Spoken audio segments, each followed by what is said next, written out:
मैं काफी देर से यहाँ बैठा हूँ। उसका कारण ये है कि अयोध्या, जहाँ उत्तर प्रदेश में कहा जाता है कि राम राज है, वहाँ इतनी बड़ी घटना हुई है कि एक बेटी जिसके साथ निर्भया से भी बुरा,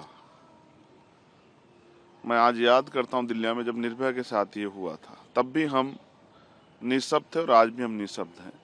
उसकी टांग तोड़ दी गई, उसकी आंख फोड़ दी गई, उसको 3 दिन तक वो गायब रही, पुलिस तमाशा देखती रही, क्योंकि किसी नेता की, किसी अभिनेता की, किसी मंत्री की, किसी पूंजीपति की, किसी उद्योगपति की बेटी नहीं थी, गरीब की बेटी थी।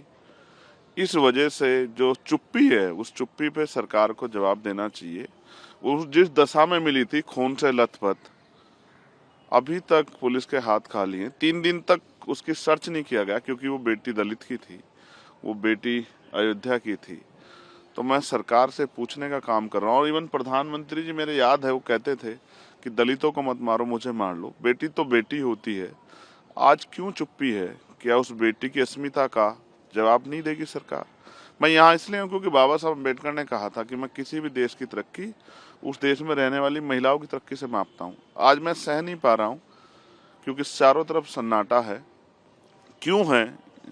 जाति व्यवस्था की देन है या मीडिया सरकारों के खिलाफ आवाज नहीं उठनी चाहिए? बहुत सारे सवाल है, उनको लेकर मैं बाबा साहब अम्बेडकर की शरण में हूँ, क्योंकि जब जब मैं कमजोर पड़ता हूँ, जब मैं दुखी होता हूँ, तो उन्हीं की शरण में जाता हूँ कि वो मुझे मेरे जो अधिकार हैं, मेरे कर्तव्य हैं, उनको पूर्ण रूप से निर्वहन करने की शक्ति दें कि मैं उनका सही प्रयोग कर सकूं। और जो शपथ मैंने पार्लियामेंट में ली थी कि मैं सभी के लिए, महिला हो, पुरुष हो, देश के हर नागरिक के हक की आवाज उठाने का काम करूंगा, मैं उसी जिम्मेदारी को निभा रहा हूँ। क्या संसद के पटल पर भी आप इस बात को उठाएंगे?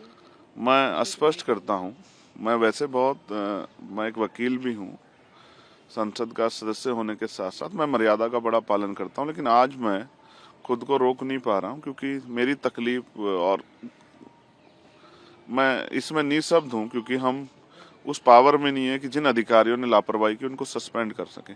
लेकिन बेटी की रक्षा के लिए, उसको न्याय दिलाने के लिए, उसकी माँ के आंसू पूछने के लिए, उसके परिवार को विश्वास दिलाने के लिए, और सिर्फ उसके नहीं, पूरे प्रदेश की बेटियों को, देश की बेटियों को विश्वास दिलाने के लिए कोई है जो जब बेटियों के अपमान पर चुप रहेगा, मैं अपनी ड्यूटी कर रहा हूँ। पार्लियामेंट में भी मैंने अर्जेंट मोशन भी दिया है कि इस विषय पर चर्चा हो, और नहीं चर्चा होगी तो जो भी मुझसे बन पड़ेगा, मैं उस तरह से उसके आवाज को उठाने का काम करूंगा। मेरे लिए महत्वपूर्ण है कि बेटी के सम्मान की, और ऐसा न्याय हो कि वो किसी पार्टी जुड़ा हो, किसी धर्म से जुड़ा, किसी जाति जुड़ा, ऐसा न्याय हो कि दोबारा कोई अपराधी किसी बेटी का अपमान करने से पहले 1000 बार सोचे। इसको सुनिश्चित कराने के लिए आज मैं यहाँ बैठा हूँ।